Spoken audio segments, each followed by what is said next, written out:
Súper, ahí está. Entonces, a continuación y para dar paso a la exposición, quisiera presentar a Nick McNamara. Es psicoterapeuta especialista en salud mental LGBT, IQANM+, y neurodivergencias. Diplomada en especialización en perspectiva de género en salud y educación y también en autismo en mujeres. Así que como les comento, no les quiero quitar más tiempo, siendo las 7:05 minutos.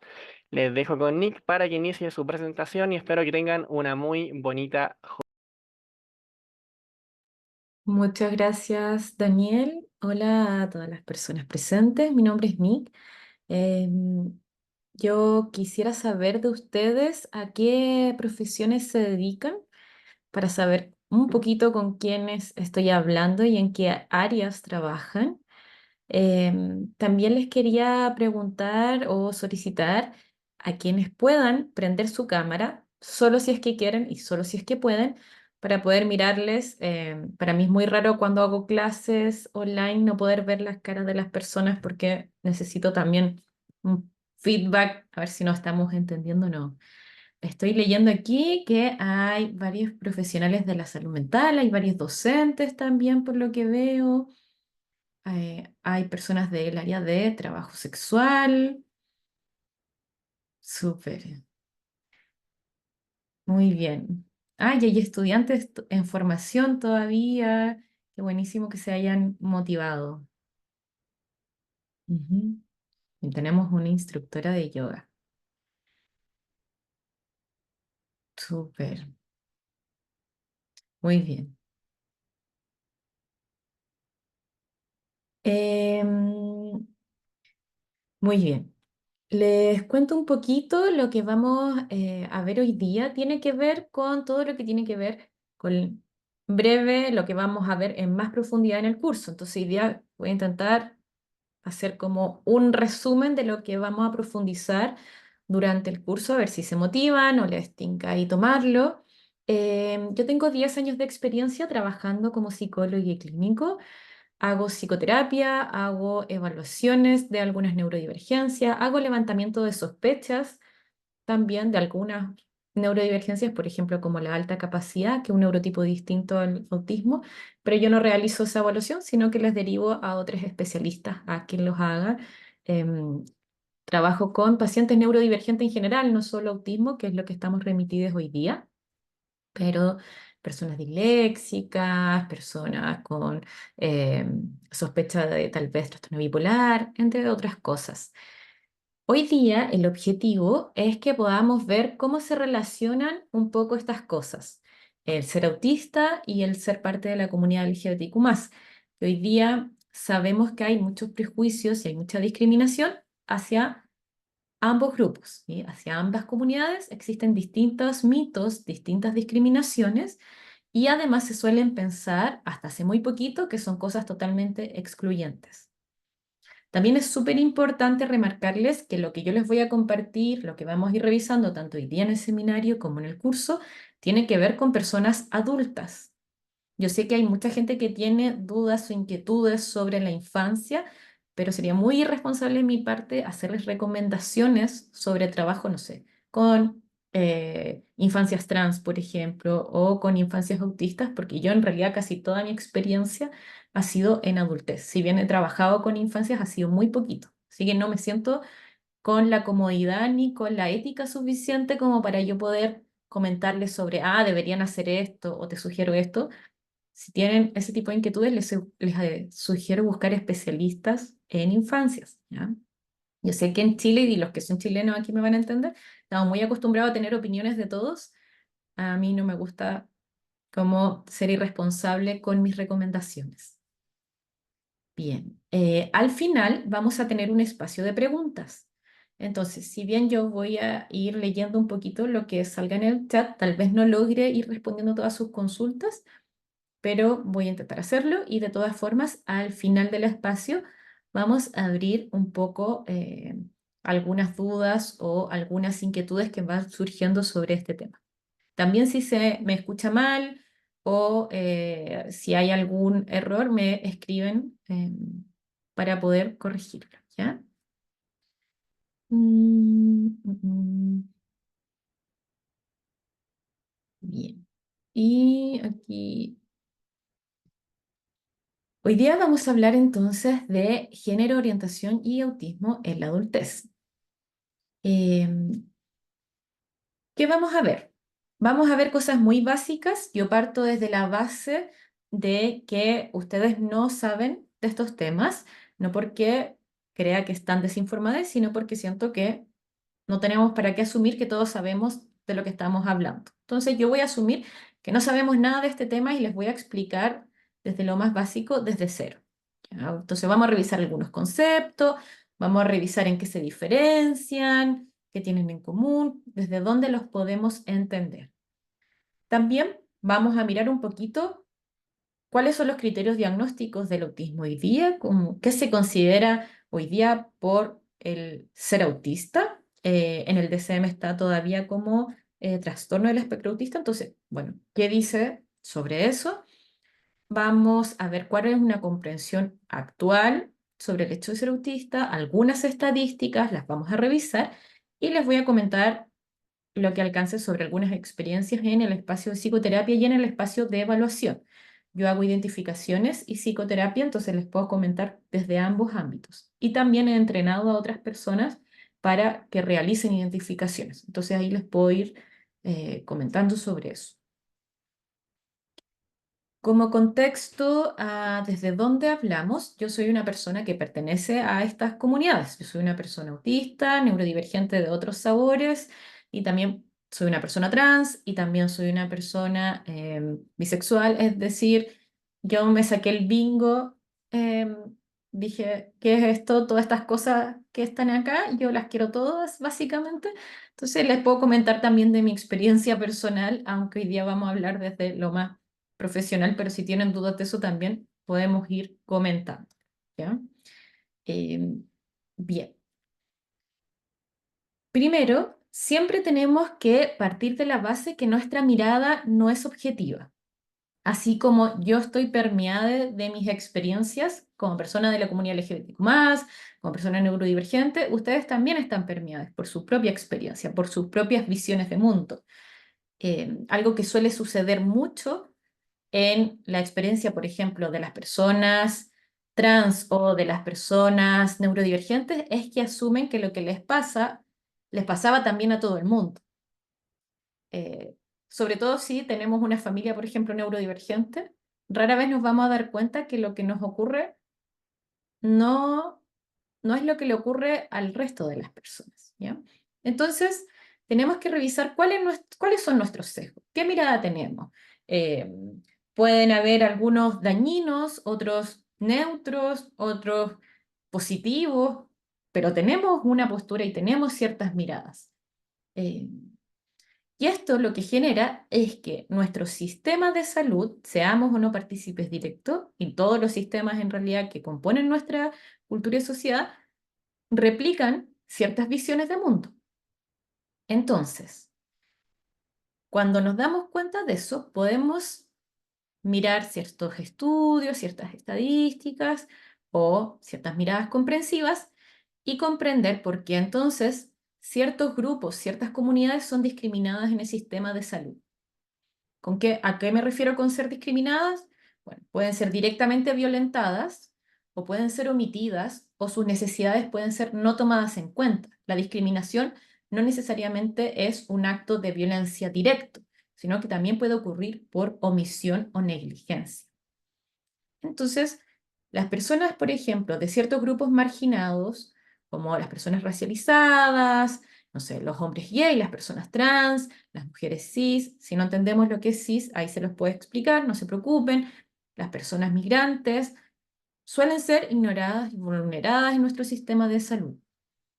Sus necesidades hoy día no están cubiertas. De hecho, en nuestro sistema de salud muy poquitas personas tienen sus necesidades cubiertas. Creo que ahí estamos de acuerdo, ¿sí? El acceso a la salud hoy día no es universal e incluso gente con acceso económico no necesariamente tiene la garantía de que vaya a tener buena atención de salud. Se los digo sobre todo pensando en ciertos pacientes y en ciertos contextos de salud mental.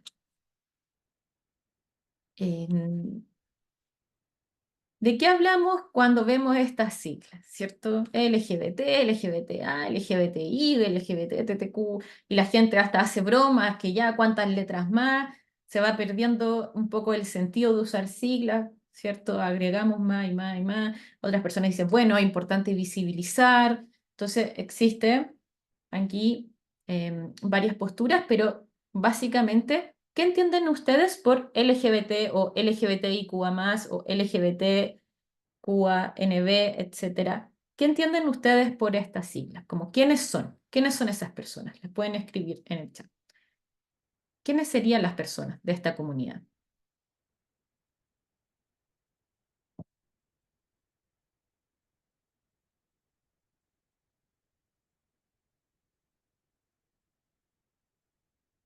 Aquí dicen todas las personas que no son heterosexuales, las comunidades queer, disidentes, personas dentro de un paraguas de diversidades. Sí, súper bien. Personas con género no binario, lesbianas, trans, bisexuales, travestis, transgénero, gay, queer, etcétera, etcétera. Súper bien. Ahora, al contrario de lo que se cree, en la comunidad LGBTIQ+, igual hay personas hetero. ¿Alguien sabe por qué? ¿Sabe cómo es que en las personas LGBTIQ+, hay personas hetero? Ah, muy bien, porque hay personas trans que son hetero. Entonces, si bien la comunidad LGBTIQ+, no incluye a las personas heterosis, que les puedo explicar a quienes no saben lo que es heterosis, hay personas trans que se consideran heterosexuales. Ojo que eso no es una norma. Hay personas trans de todas las orientaciones sexoafectivas, pero podría ser que haya una persona hetero. ¿Ya? También hay intersexualidades hetero, muy bien, Intis. Exactamente. Súper bien, Diana. También existen las personas demisexuales, asexuales. Yo sé que hay gente que no conoce todos los conceptos y a veces se confunde, eh, pero es importante entender que a veces decimos, ah, la gente no hetero. Bueno, hay personas dentro de la comunidad que son hetero, ¿sí? Porque identidad de género no es lo mismo que orientación. Muy bien, ahí lo vamos a explicar.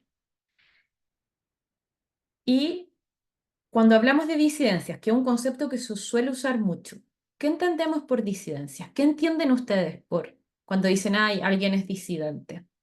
¿Son todas las personas de la comunidad LGBTIQ+ disidentes? ¿Sí? ¿No? ¿Por qué sí? ¿Por qué no? ¿Son todas las personas neurodivergentes disidentes, por ejemplo? Algo fuera de la norma, que no va con la heteronorma, salido del esquema heteronormativo no binario,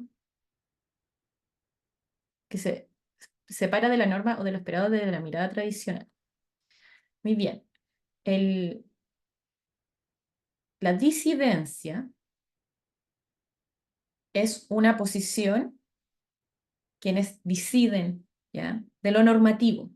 Y eso puede ser en muchos sentidos, no necesariamente solo respecto a sus orientaciones sexoafectivas o su identidad de género. Y exactamente es una, yo diría, más que una postura política, es una vivencia política. Te posiciona políticamente. Eh, no es, yo no digo que es una postura política porque no es algo que uno necesariamente elige o toma. Es algo en el que te encuentras encarnado.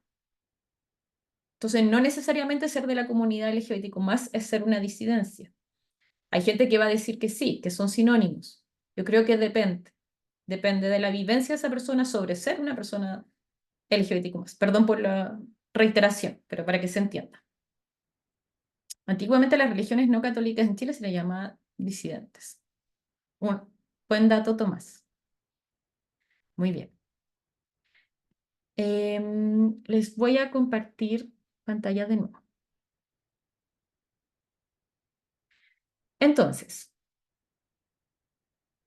algo que hay que tener muy claro es que cada colectivo, y por eso le hacía la pregunta de las disidencias, cada colectivo tiene distintas necesidades. Entonces, yo sé que como profesionales de la salud, trabajadores sociales, estudiantes o docentes, queremos guías, ¿cierto? porque es lo que más necesitamos, guías de cómo intervenir, de cómo atender, de cómo ayudar. Y yo creo que está bien, necesitamos generalidades para poder sacar un aprendizaje de eso y luego aplicarlo, pero no podemos olvidar que no existe una sola forma de ser trans, no existe una sola forma de ser gay, lesbiana, bisexual, asexual, etcétera. Tampoco de ser autista o ser, no sé, disléxico o qué sé yo, como si bien necesitamos guías generales para poder apoyar y servir a quienes son nuestros consultantes, nuestros estudiantes, no podemos olvidar que cada persona tiene problemáticas y necesidades en sí mismas. No van a ser las mismas para todos. Y eso es algo que suele frustrar mucho, sobre todo a los estudiantes de psicología, porque no está la receta de cocina. Y eso es lo que voy con este gran enunciado aquí. ¿Ya? Como buena persona autista soy autorreferente, entonces me cito a mí misma de otras charlas. Que esto es algo que dije en una charla hace mucho tiempo atrás. Pero lo que voy con este chunco de texto es que si bien necesitamos comprensiones generales, también necesitamos tener la capacidad de análisis para cada caso. Y lo que me va a funcionar al abarcar una situación, lo que me va a funcionar para abarcar a una persona, no necesariamente va a funcionar en todas las demás. Y eso lo tenemos que tener en cuenta. Eh, Puede sonar algo obvio para algunas personas o algo ridículo para otras, pero a mí me ha pasado hasta con sugerencias de salud mental, como la otra vez hablaba sobre un caso, yo superviso a otros psicólogos y me decía, le podría sugerir, ella me decía a la persona que yo estaba supervisando, me decía a mí, le podría sugerir que se diera baños de tina en la tarde. Y yo le pregunté, ¿y sabes si tiene tina? Y quedó así como, "Ay, no, como nunca le pregunté, no se me había ocurrido". Por ejemplo, eso son preocupaciones que con el tiempo, obviamente, uno se va dando cuenta que, bueno, ciertas recomendaciones, relájese en la noche, tómese un baño de tina. Bueno, no, a alguna gente no le va a servir eso de nada. Algunas personas no van a tener tina. Yo sé que es un ejemplo tal vez muy ridículo, eh, pero son cosas que tenemos que aprender a mirar. ¿Cuál es la realidad de cada persona? Eh, entonces, a veces me preguntan, ¿cómo trata una persona autista trans? ¿Cuál es la receta a seguir de un tratamiento psicológico? Eso no existe. Y si alguien te lo vende, te está mintiendo. Si alguien te dice, esta es la fórmula, te está engrupiando. Te está vendiendo una mentira. Lo que hay que desarrollar son miradas críticas y comprensivas. Y por eso parto hablando de nuestro propio sesgo. ¿No? Yo también los tengo, todos los tenemos. Entonces, tenemos que saber, yo les dije que yo parto de la base que no sabemos nada, entonces por eso explico cosas que yo sé que para algunos de ustedes pueden ser un poquito obvias, pero no hay una sola comunidad. Hay muchas formas de ser lesbiana, gay, trans, intersex, queer, asexual. Por ejemplo, hay un movimiento en Chile de travestis y ellas defienden la palabra travesti, que en otros contextos para las personas trans puede resultar incluso ofensiva. ¿Y por qué se produce eso? Bueno, porque no todas las vivencias de lo trans y travesti son iguales. Eh, una vez hablando, y creo que lo he escuchado de algunas activistas travestis, dicen, bueno, las mujeres trans son las que tienen plata. Yo no tengo plata, yo soy travesti. Entonces, por ejemplo, ahí hay una vivencia del acceso económico que se cruza con la identidad de género. Entonces, no hay una sola comunidad, hay comunidades. Yo también a veces cometo el error de decir la comunidad LGBTQ, pero tenemos que entender que hay muchas comunidades dentro de esta como sigla a la que le llamamos LGBTIQ+. Los temas de salud mental sabemos que hay o pueden sospechar, y si no lo saben les cuento, que los índices de salud mental como planificación, ideación suicida, depresión, trastorno ansioso, son muy altos en la comunidad. Entonces, a veces se comete el error de que entonces ser parte de la comunidad es inherentemente dañino. Y no es eso. Lo que produce La depresión lo que produce temas de salud mental, lo que produce dificultades de salud mental es la discriminación, no el pertenecer a la comunidad en sí misma. Y esto también aplica para las neurodivergencias. En la discriminación sistemática es la discapacitación que hace el sistema lo que genera problemas de salud mental, no eh, el rasgo en sí mismo, ¿sí? También existe una alta sexualización cuando se habla sobre todo de la comunidad LGBTIQ+.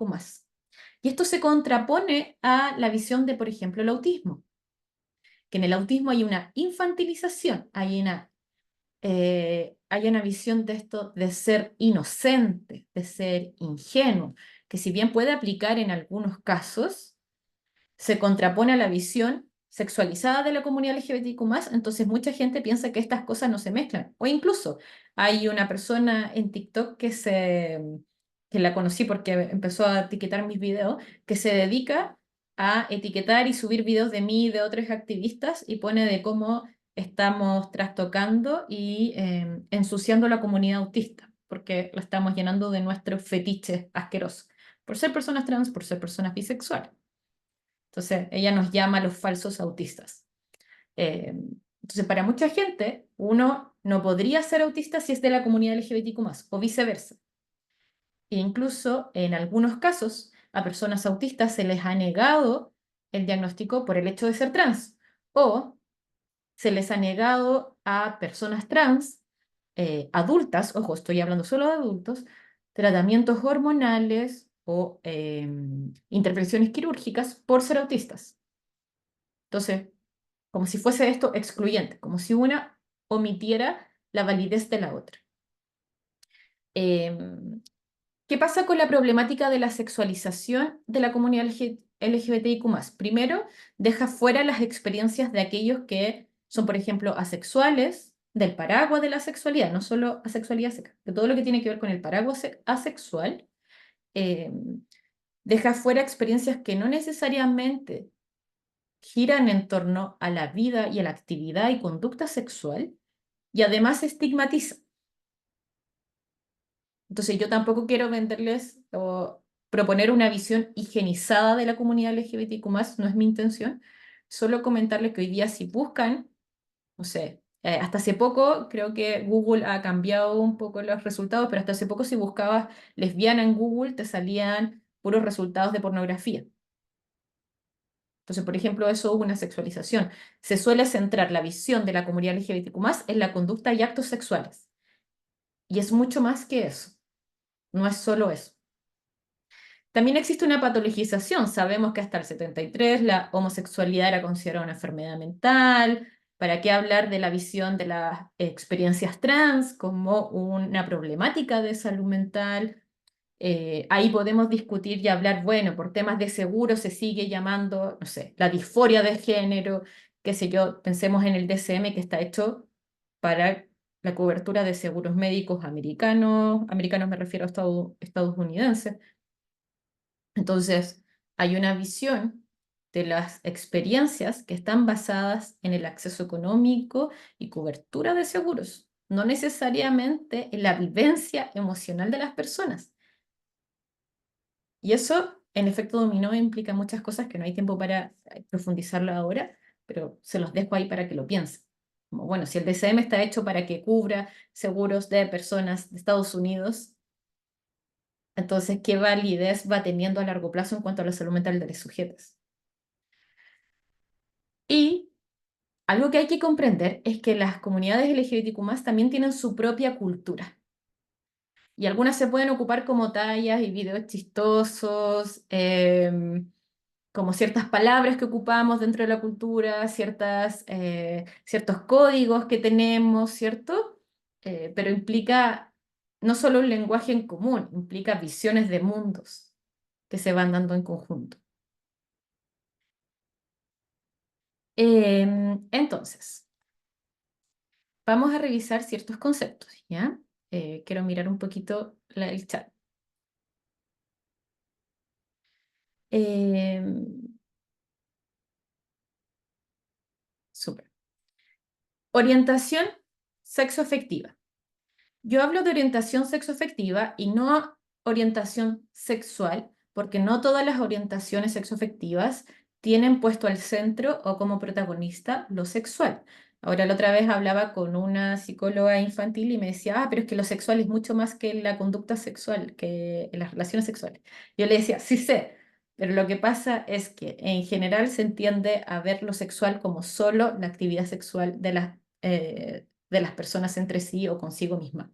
Entonces, se va ampliando este concepto desde una mirada más eh, comprensiva de las orientaciones sexoafectivas. ¿Qué significa orientación sexoafectiva? Orientación sexoafectiva son aquellas orientaciones que refieren a quiénes te atraen y cómo te atraen. Es decir, por quiénes te sientes atraídes y de qué forma te sientes atraídes a ellos. Entonces aquí, por ejemplo, podemos encontrar lo que es ser bisexual, lo que es ser lesbiana, lo que es ser gay, lo que es ser asexual, etc.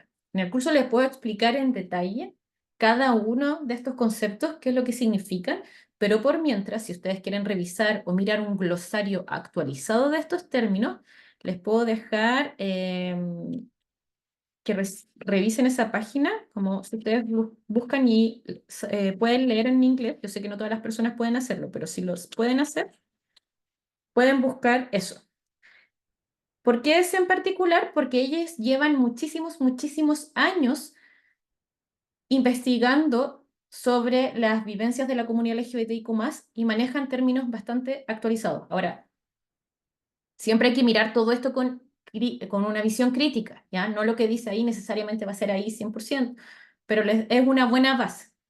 Eh, entonces, orientación sexoafectiva, quiénes me atraen y cómo me atraen.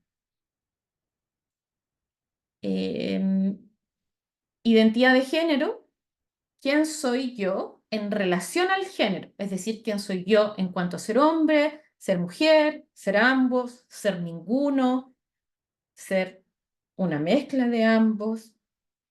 Entonces, orientación sexoafectiva, quiénes me atraen, identidad de género, quién soy yo en relación al género, y expresión de género, todo aquello observable, todo aquello que se ve en cuanto a mi ropa, mi tono de voz, mi cabello, mi comportamiento.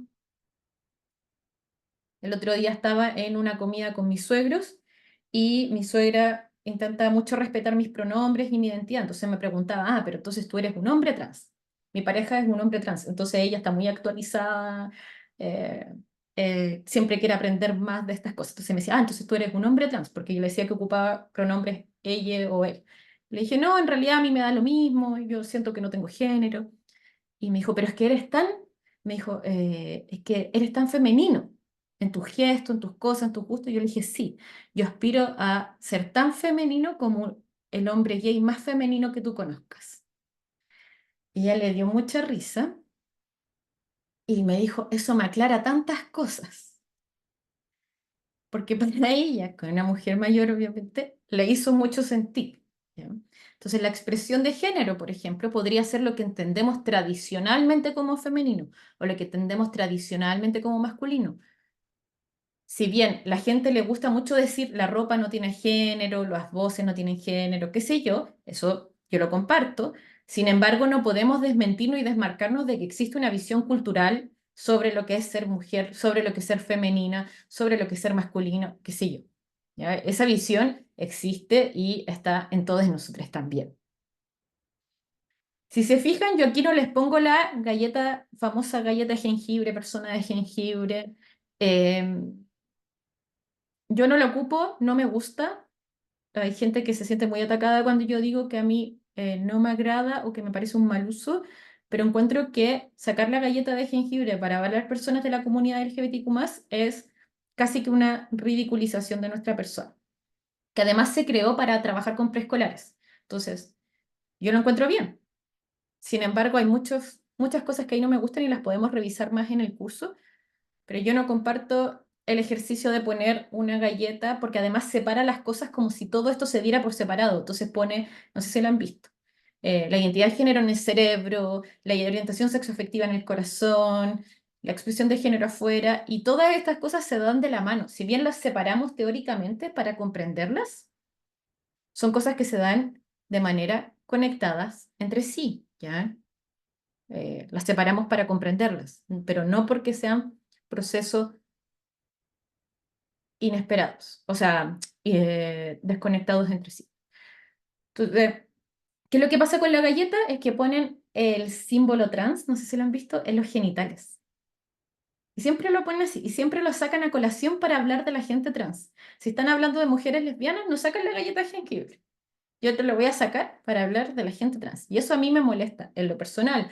Ahora, no estoy diciendo que no la tengan que ocupar, que toda la gente que lo ocupe esté mal, no estoy diciendo eso. Solo le estoy compartiendo que a mí no me agrada porque siento que es una mirada que muestra esto como si se dieran todos estos procesos por separados. Yo creo que a un hombre gay, por ejemplo, no le atraen de la misma manera los hombres de lo que le pueda atraer los hombres, por ejemplo, no sé, a una mujer bisexual. Estoy inventando, por ponerle. Yo creo que son vivencias muy distintas, porque son posiciones muy distintas. No es que a uno les atraiga más que al otro, pero son vivencias de la orientación sexoafectiva, aunque estén dirigidos como a la misma persona, de maneras diferentes. ¿Sí? ¿Y qué pasa con la famosa discusión sexo-género? Bueno, son conceptos distintos, se suelen usar mucho como sinónimos, no son lo mismo. Tenemos que ocupar la que queramos ocupar cuando nos vamos a referir a eso. Mucha gente habla de sexo como sinónimo de genitales. Además, en la galleta jengibre, por ejemplo, está puesto como sinónimo. Sale sexo apuntando a los genitales y además sale el símbolo trans. O sea, ya mezclando todo. Pero sexo no es lo mismo que genitales. Genitales son una cosa, el sexo es un concepto mucho más amplio que genitales, incluye muchos otros factores. El género incluye también visiones históricas, por ejemplo, de lo que es ser mujer, culturales, sociales, económicas. Entonces, es un concepto bastante complejo y por eso a veces cuesta mucho comprender el concepto de identidad de género, porque estamos mezclando dos cosas gigantes. El género, que hay que revisar todo lo que es biosocial, como psicología, sociología, biología, para entender lo que es el género, y identidad, todos los procesos cognitivos y psicológicos respecto a el género de una persona. Entonces, por eso a veces cuesta mucho comprender el concepto de identidad de género. Yo les di una definición resumida que es quién soy en cuanto a ser hombre o ser mujer, pero no es raro que cueste comprender lo que es identidad de género, ¿ya? Eh, Muy bien. Mm, yo ya lo dije. El DCM y su visión sobre lo que es ser autista. ¿Alguien sabe acá, y aquí tengo abierto el chat, cómo se determina si alguien es autista o no? ¿Alguien sabe qué es lo que es necesario? Me lo pueden ahí escribir si es que se les ocurre algo o qué han escuchado, como cuándo alguien sabe que es autista. Si cumple los criterios mínimos, con el A22, con un test, evaluación integral, test A2, test psicométrico,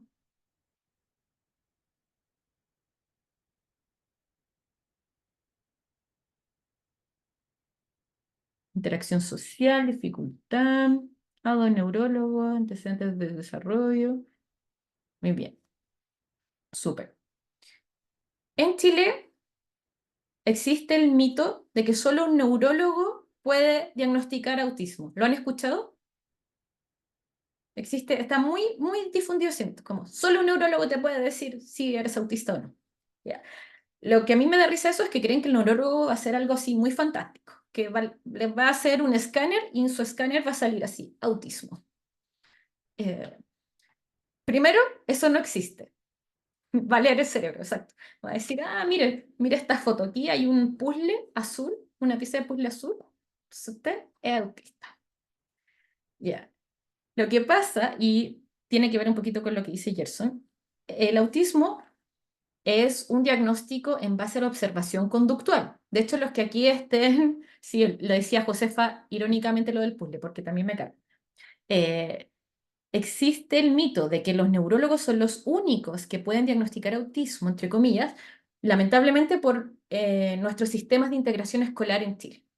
En Chile, en el sistema de integración escolar, los PIE, para que tú puedas ingresar a una niña como autista, eh, te piden una ficha, un informe de neurólogo. Por sistema te lo pide. A veces te deja pasar uno de psiquiatra, pero en general te exige de neurólogo. Entonces existe el mito que solo un neurólogo puede diagnosticar autismo. Primero, eso no es verdad. Segundo, lo que pasa en la mayoría de los casos, yo trabajo con varios neurólogos, es que me escriben, me dicen, te voy a derivar a tal paciente, yo les hago la evaluación, les hago el informe, van de vuelta al neurólogo y el neurólogo le hace el famoso informe biomédico funcional, que sirve para, si fueran infancias, que no trabajo, pero si fueran infancias, para el ingreso a los programas de integración escolar, o para el trámite de la credencial de discapacidad. Entonces, por eso aquí hay una muy mala práctica difundida de que solo un neurólogo lo puede diagnosticar. No se puede integrar al pie, a veces con psiquiatra, no siempre. Eh, Dependiendo de ahí del criterio. Entonces, lo que debería pasar y cómo se debería evaluar el autismo, ni siquiera es con el A2-2, es con una evaluación integral, como alguien comentaba ahí. Una evaluación que considere distintos factores en común. ¿Por qué pasó esto que alguien dice, muchos niños después de la pandemia fueron diagnosticados o identificados como autistas? Bueno, porque es de observación conductual. Ahora, aquí se mezclan hartas cosas. Primero, la visualización del diagnóstico, del neurotipo. ¿Ya? Ha habido más visibilidad sobre lo que es ser autista. Segundo, el acceso a la información. Tercero, han surgido más estudios en Chile respecto a lo que es ser autista. Hay uno de la revista de pediatría que se los puedo adjuntar, que si bien no es una muestra representativa, porque estudiaron solo creo que en 3 colegios, si no me equivoco, la muestra creo que eran solo 3 colegios, bueno, querían probar, de hecho su teoría era que habían más infancias autistas, más diagnosticadas de las que realmente eran autistas, se encontraron con lo contrario, como hay menos infancias autistas diagnosticadas de las que cumplían como con los criterios diagnósticos. Entonces, ¿quién podría evaluar? Según la legislación chilena, cualquier profesional de la salud, terapeuta ocupacional, neurólogo, psiquiatra, psicólogo, creo que incluso sale, no me acuerdo ahora cuál es el apartado de la ley, pero creo que también dice profesores, así pedagogos, y trabajadores sociales que estén capacitados en el área. Ahora, en general, uno intenta no hacer la evaluación a solas. Yo trabajo, por ejemplo, con otro psicólogo. El neurólogo solo da el papelito para entrar al sistema, exacto. Ya, como mi famoso informe biomédico funcional. Entonces, ¿qué pasa? Para evaluar autismo, ¿a qué nos referimos con evaluación integral? No necesariamente que te vean 80 profesionales, no es necesario eso, sino que alguien que vea distintas cosas. La experiencia, ¿cuál es tu experiencia vivida? ¿Qué es lo que a ti te pasa con eso, con lo que has vivido? Los test, que podemos hacer distintos test, entre ellos hay que hacer helados porque en Chile hasta la Compina ahora te pide helados, aunque no deberían pedirlo, no es legal, pero lo hacen. El famoso ADOS, que es de observación conductual, que no está aprobado con perspectiva de género, entonces, por lo tanto, no es válido para evaluar personas adultas asignadas como mujeres al nacer, es un test poco confiable, no se confían de esos resultados, ¿ya? Se hace igual, pero no sirve mucho para el diagnóstico. Entonces, en Chile te van a decir, te dijeron que eres autista, ¿te hicieron helados? Ya. Sí, está de moda pedir helados y el Vice o el Whisk. Bueno, te lo pueden hacer. Hay otros test que se han estado desarrollando. Está el RATS, que se puede hacer online si es que sabes inglés o tienes traductor automático, que tiene un 85% de confiabilidad. No es 100% confiable para levantar sospechas. ¿Qué quiere decir esto? Que si yo me lo tomo y saco un puntaje, me levanta la sospecha de ser autista, no me da un diagnóstico. Está el CAT-Q, que es de camuflaje social. Sí, lo puedo escribir. Rats, Cat, Q. Hay otros, pero esos son los que a mí más me gustan porque el otro lo encuentro un poco desactualizado. El CAT-Q lo que mide es camuflaje social. Ojo que hay personas autistas que no hacen camuflaje, entonces sacan un puntaje bajo y dicen, ah, entonces no es autista. No es eso, es solo camuflaje. El ASPI, por ejemplo, a mí no me gusta porque tiene la visión muy rígida de lo que es ser autista. Entonces, cuando queremos evaluar autismo o cuando ustedes se sometan a una evaluación de autismo, si alguien les dice, te hago 2 sesiones de A22, ya, primero lo está haciendo mal, porque el A22 dice en el manual que hay que hacerlo todo en una sesión. Y segundo, no es suficiente para el diagnóstico, ¿ya? Está haciendo una mala práctica. Tiene que ser algo integral, que vea tu experiencia, tu conducta. Podemos hacer distintos test. Yo hago otro de integración sensorial, de problemas de integración sensorial, ¿ya? Que se llama ACT. Eh, Eso era un papel y yo lo pasé a mi propio formato para mis pacientes, pero lo que mide es temas de integración sensorial. Yo no hago el perfil sensorial, aunque lo sé aplicar, pero yo no sé dar recomendaciones en cuanto a eso, entonces en general les digo, si se concluye que son autistas, que vayan a un terapeuta ocupacional que les haga un perfil sensorial. ¿Ya? El ADR es un test que se ocupa principalmente en infancias. Yo también estoy certificada en ADR, pero no lo aplico en personas adultas porque lo que hace es como un peritaje o una evaluación de la conducta en las infancias, ¿ya?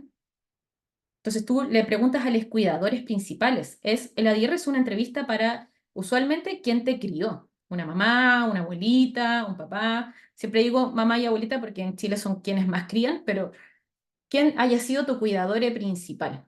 Entonces yo no lo aplico en personas adultas porque me parece que si le voy a preguntar, yo evalúo personas en promedio de 40 años, para que se hagan una idea. He evaluado mujeres de 70 años, de 60 años. Entonces, el ADR, bueno, la mayoría de mis pacientes no tiene más padres o están fallecidos o sí tiene y están presentes y quieren participar, pero le voy a preguntar a alguien, su hijo cuando tenía 4 o 5 años, porque esas son las preguntas del ADR, a los 4 o 5 años, ¿hacía tal cosa?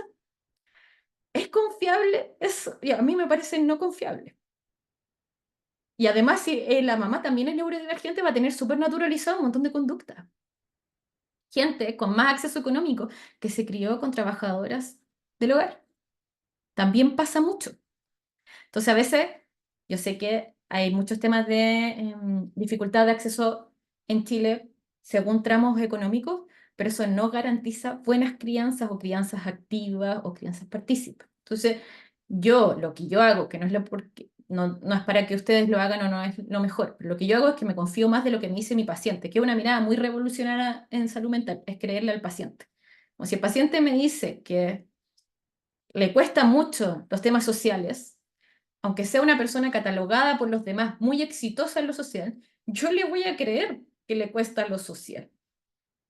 Yo sé que es muy disruptivo mi propuesta, pero es lo que yo hago, ¿ya? Entonces, eh,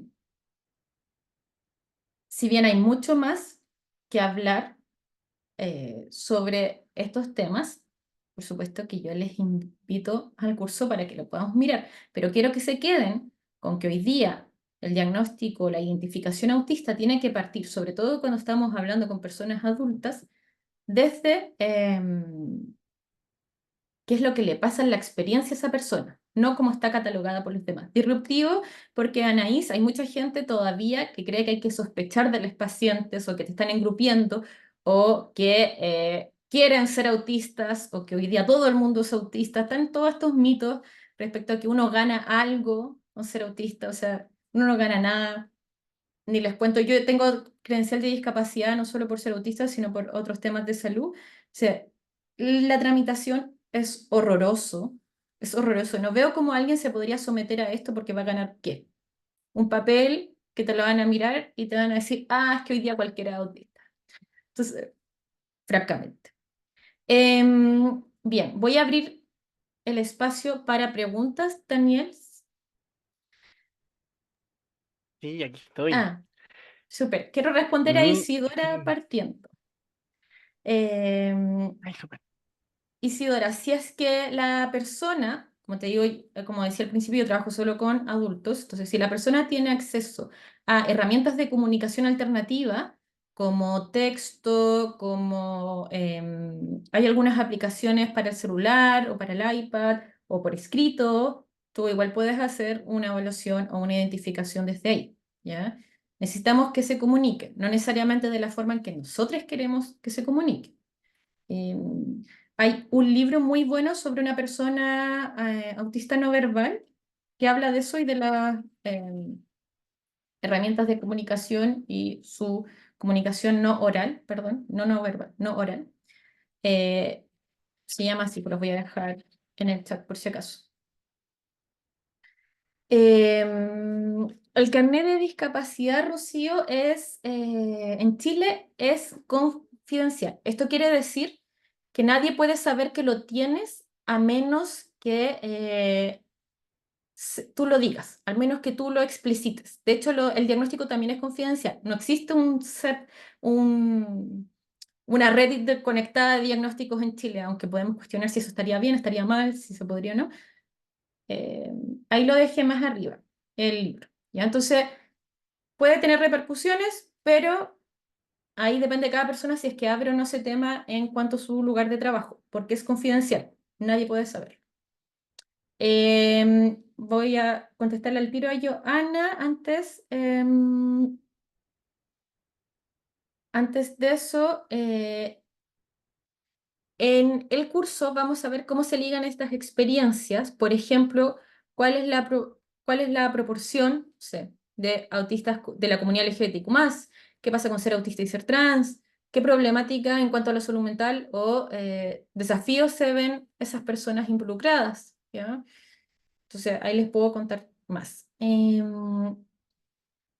Entonces, Daniel, vamos con Joana. Súper. Joana. Hola, buenas noches, profesora. Eh, Antes que nada, no la veo, la profe. Antes que nada, quiero darle las gracias por tremendazo curso.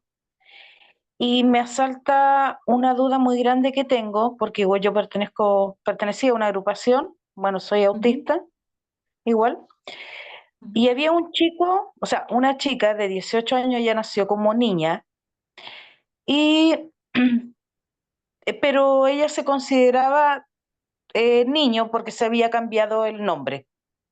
De María se cambió a Pablo, pero resulta que nos pedía que nos llamáramos como él. Entonces todos respetuosamente, porque hay que ser respetuoso, lo llamábamos como Pablo, por decir así. Pero resulta que a Pablo pasaron unos 2 meses y lo vimos de pololo con un nombre, con un varón. Entonces, eso es mi confusión. Si ujú, él, si él era niña, María, y se cambió a Pablo porque era transexual en este caso, pololea con un hombre, esa es una. Y lo otro de lo que habla usted de la credencial de discapacidad, bueno, yo como lo que hablaba usted decía que tenía la credencial de discapacidad física y la de psíquica mental. A mí me hicieron lo mismo que la discapacidad física por la fibromialgia y una artrosis y por la UD autista, que la tuvieron que ingresar ahora y me mandaron para las que quisieran saber, para la comisión médica, le piden a uno, o sea, para la comisión médica para postular esta pensión de invalidez, lo mandan al reumatólogo, traumatólogo, todo eso, pero a los autistas los mandan a neurólogos, psiquiatras, psicólogos y todo eso. Y para la COMPIN, la que usted dice, es lo más fácil, que uno va al asistente social, ella ve todo el caso ese, después le hacen el biomédico funcional que dice usted que puede hacerlo cualquier tipo profesional, terapeuta, psicólogo, cualquiera del área de salud. Y después le hacen el IVADEC y eso se va y de ahí le llega el porcentaje de discapacidad. ujú. Pero me asalta mucho esa duda porque no entiendo mucho eso LG, yo conocía Ajá, la LGTB, pero lo otro, la ujú. Q, la tanto, no sé qué significa y disculpe mi ignorancia, No pero hay me gustaría problema. saber, por Para eso favor. estamos acá, para aprender. Muchas gracias, Entonces, profesora. La felicito, excelente. gracias, Giovanni. Está bien no saber. De hecho, estamos acá porque tenemos dudas sobre estos temas y no necesariamente tenemos la información. Una persona, independiente de si es trans o no, le puede gustar cualquier otra persona. Esto quiere decir que si yo soy hombre, puedo ser un hombre trans o no ser un hombre trans. A mí me puede gustar cualquier otra persona. Puedo ser un hombre trans gay, puedo ser un hombre trans bisexual, puedo ser un hombre trans pansexual, etcétera. Lo mismo si soy, por ejemplo, una mujer trans. Puedo ser una mujer trans lesbiana, por ejemplo. Esto quiere decir que el ser trans no excluye de otras experiencias en cuanto a la orientación sexoafectiva. Uno puede ser múltiples cosas a la vez.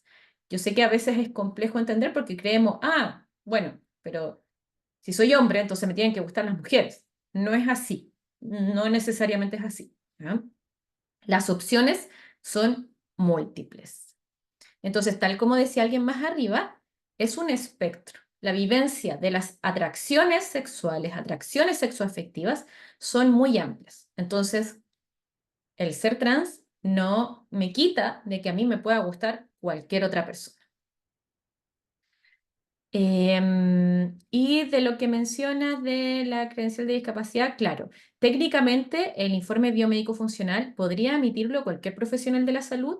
Yo en mi experiencia personal les puedo contar que a mí me la rechazaron incluso porque mi psiquiatra tenía la subespecialidad de infanto juvenil y no de adulto. Y me dieron así, muy ordinario, tiene 24 horas para mandar a este WhatsApp el otro informe de un especialista psiquiatra en adulto, autista, bla, bla, bla. Eso primero no es legal, pero pasa igual. Entonces, yo siempre les recomiendo como ponerse el peor de los casos, que lamentablemente hay malas prácticas en las compinas.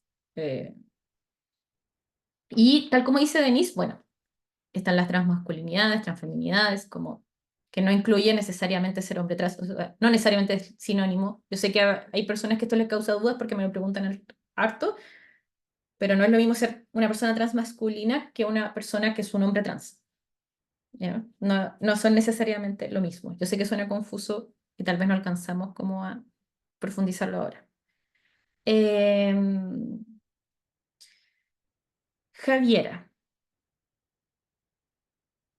Hola, ¿me escuchas? hola, sí, te Hola, escucho. sí. Mira, yo tengo la pregunta más que nada por el título del curso, porque obviamente acá hemos visto, estamos viendo el autismo, ¿ya? Además de todo el Ujú, tema de LGTBO, ujú. ¿cierto? Y esa es mi pregunta. ¿La conexión es porque son dos temáticas de interés, porque podrían verse perfectamente por separado o hay un hilo conductor, sobre todo en el curso que viene a continuación? Sí, la idea es que veamos, y lo hemos hecho así, las dos cosas por separado, porque yo sé que hay gente que no conoce mucho de un tema o sabe mucho de uno, pero no del otro. Entonces, los vemos los dos por separados, lo que es ser de la comunidad LGBTQ+, lo que es ser autista y después cómo se interrelacionan. Igual yo lo voy nombrando, pero cómo es que se ve esto cuando se da en conjunto, ¿ya? Ok. Como qué problemáticas se presentan, qué desafíos, qué discriminaciones viven, qué demandas o motivos de consultas hay, cuáles son las proporciones, por ejemplo, en cuanto a estadísticas, de pertenecer a ambos subgrupos, derribar Sí, algunos mitos, etcétera. sí, o sea, ahí la pregunta chiquitita sería entonces, ¿ambos subgrupos están tienen una relación estadística en el fondo? Podrían tenerlo. Esto no Podrían. quiere decir que si uno es No, autista no, es no, de la comunidad LGBTQ+, ¿ya? Tampoco significa no, no, no, porcentual. que uno causa al otro, sino que, Sí, claro, las poblaciones, cómo se cruzan. súper, gracias. Muy bien. Bárbara.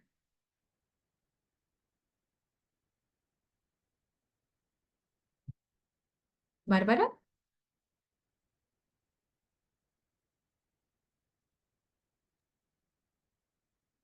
parece que no está, o no te escuchamos al menos. Vamos con Kevin. Hola, buenas noches. Hola. Mi pregunta es más que nada como para saber su como perspectiva sobre autismo, porque Ujú, yo actualmente estoy estudiando psicología, estoy en mi tercer año, y desde que entré a la carrera y pude adquirir más conocimiento, más que nada como del autismo, porque me interesa bastante y todo eso.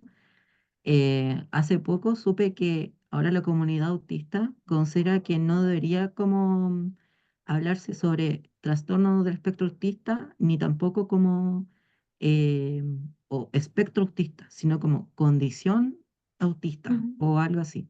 Entonces, he visto como ambas posiciones de personas que dicen, no, a mí me parece bien que se siga diciendo espectro autista, pero otras que dicen, no, a mí me parece mejor condición del espectro autista.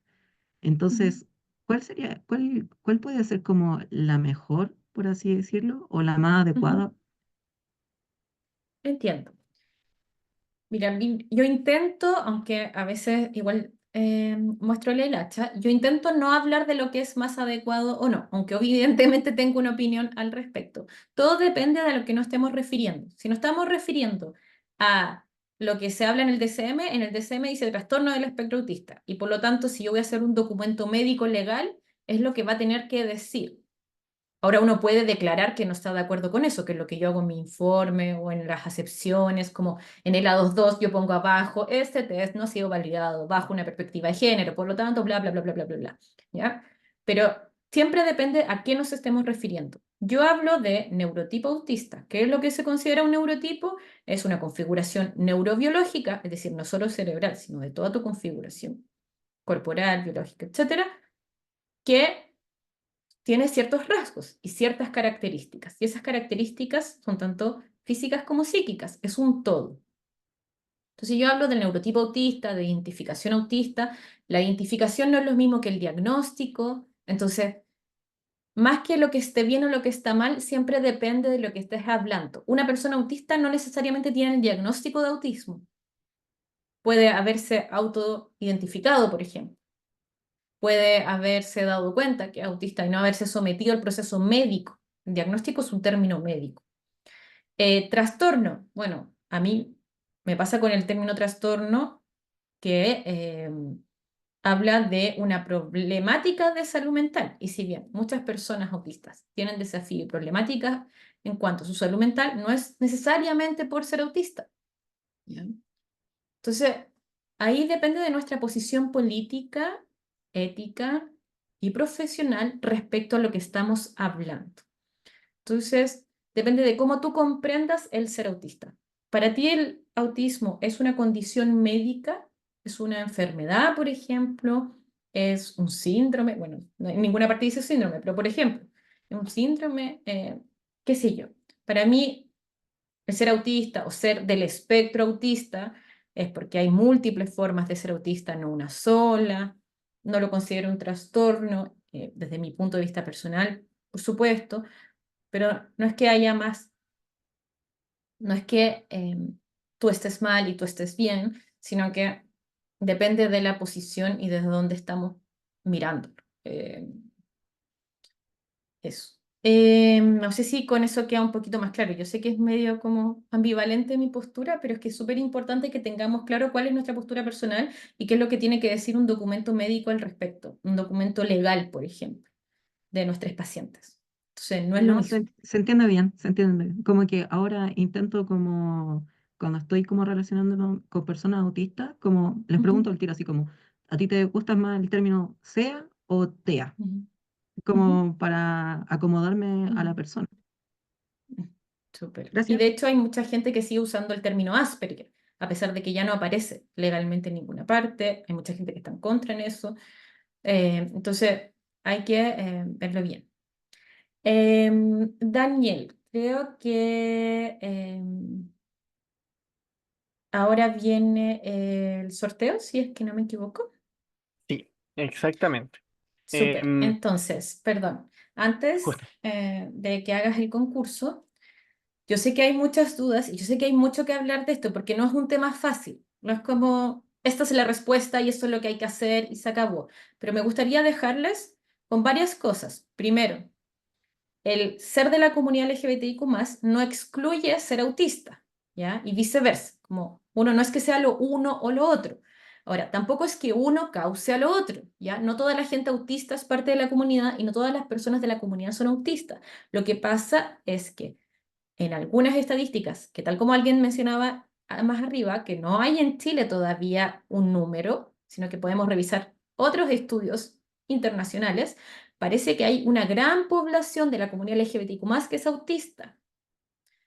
Entonces, eso hay que ponerle atención, ¿ya? Me gustaría dejarles con eso.